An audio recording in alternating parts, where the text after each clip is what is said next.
આણંદ મહાનગરપાલિકામાં કરમસદ ગામનો સમાવેશ કરવાના નિર્ણય સામે સ્થાનિક લોકોએ આંદોલન શરૂ કર્યું છે।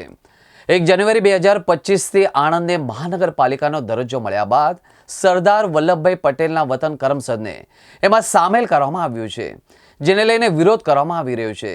સરદાર પટેલના વતનને સ્વતંત્ર રાખવા સંતો મહંતોની આગેવાનીમાં સ્થાનિકોએ રેલી યોજી હતી અને ત્યારબાદ કલેક્ટરને આવેદન આપત્ર આપવામાં આવ્યું હતું।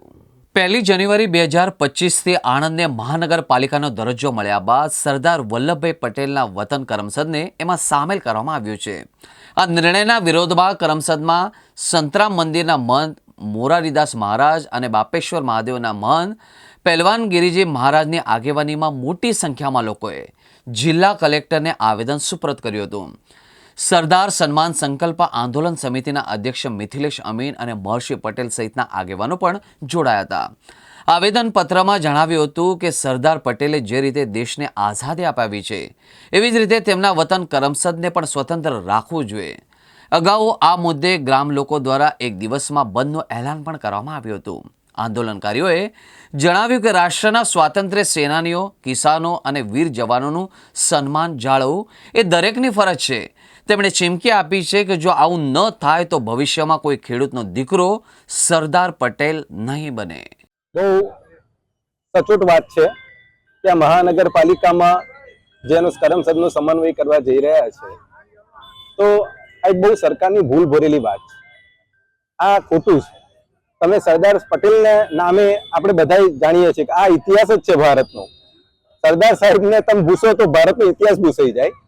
તો સરદાર સાહેબ, કરમસદ અને સરદાર સાહેબ સાથે જોડેલી બધી જ વસ્તુઓ અમે કહ્યું ભાઈએ એમ કે ભાઈ રશેશભાઈએ કે ભાઈ વિધાનસભા વિઠ્ઠલભાઈના નામથી છે, તો તમે સરદાર સાહેબ અને વિઠ્ઠલભાઈને કેવી રીતે બાદ કરી શકો? કરમસદને કેવી રીતે બાદ કરી શકો? આવનાર પેઢીને તમે શું જવાબ આપશો? એટલે હંમેશા બહુ શાંતિથી વિચારીએ તો ખબર પડશે કે કરમસદનું એક અલગ પદ આપી અને એનો વિકાસ જુદી રીતે કરવામાં આવે। આ સાચી સમજણ છે।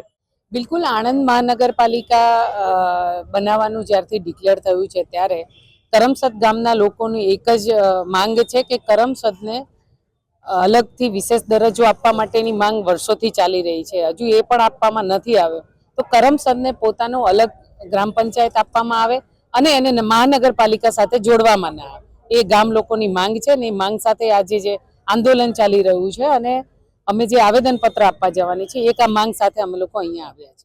ભારતનો ઇતિહાસ જેની સાથે જોડાયેલો છે અને ભારતનો ઇતિહાસ ઉભો કરવામાં જેનું યોગદાન છે, એવા સરદાર વલ્લભભાઈ પટેલના મૂળ વતનને કરમસદનો જે આઈડેન્ટિટી થવી જોઈએ, જે એક નામ અલગથી આપવું જોઈએ, એના બદલે એને કોઈની સાથે મર્જ કરી દેવાનો સમગ્ર ગુજરાતમાં સમગ્ર પાટીદાર સમાજ સહિતના જે ગુજરાતના તમામ સમાજો છે એના દ્વારા ખૂબ જ વિરોધ થઈ રહ્યો છે। કારણ કે આ એક એવું નામ છે કે જે ભારતનું ગૌરવ છે। આ કરમસદના ગૌરવને ભૂસવાનું કામ સરકાર ક્યારે પણ ન કરે અને વિચારે પણ નહીં।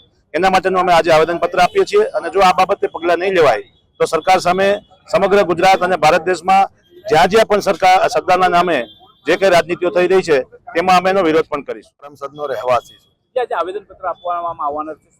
આ કરમસદની આઝાદીની લડાઈ છે। સરકાર સરદાર ઉપર દ્વેષ ભાવનાથી કામ કરી રહી છે। સૌથી પહેલા મોટેરા સ્ટેડિયમ ઉપરથી એમનું નામ હટાયું અને આજે હિન્દુસ્તાનના નકશામાંથી એમનું ગામ મિટાયું। સરકારે સરદાર જોડે જે દ્વેષ ભાવનાથી કામ કર્યું છે એના માટે આજે કરમસદની આઝાદીની લડાઈના ભાગરૂપે અમો સૌ ભેગા થઈ અને કલેક્ટરને આવેદન આપીએ છીએ અને કલેક્ટર શ્રી અને સરકાર જો અમારી વાત આગામી દિવસોમાં નહીં માને તો ગુજરાતના જન જન સુધી અમે આંદોલન પહોંચાડીશું। આજે જે સ્વતંત્ર રહે કરમસદ અને સરદાર સાહેબનું નામ ન ભૂસાય એની માટેનો એ છે। અગાઉ જ્યારે 7 વર્ષ ઉપર હું જ્યારે અપાસ ઉપર ઉતરેલો અને જે તે ટાઈમમાં રાષ્ટ્રીય દરજ્જો મળે સરદાર સાહેબનો અને નામ ભૂસાય નહીં એની માટેનો એ ટાઈમમાં વિજયભાઈ રૂપાણી મુખ્યમંત્રી અને ભાઈ જીતુભાઈ વાઘાણી પ્રદેશ પ્રમુખ હતા અને એ ટાઈમમાં પણ એવું વાત છે કે આનો યોગ્ય કરીશું। એટલે પછી મને રૂબરૂમાં આવીને અપાસનો પારણો કરાયેલો। સદભાગે દુઃખની વાત એ છે કે આજ દિન સુધીમાં આ કામ આગળ વધ્યું નહીં અને એની અંદરથી જે તે પોઝિશનની અંદર આ બધું મારે ચલાવવું પડ્યું અને ખૂબ મને તકલીફમાં મૂક્યા।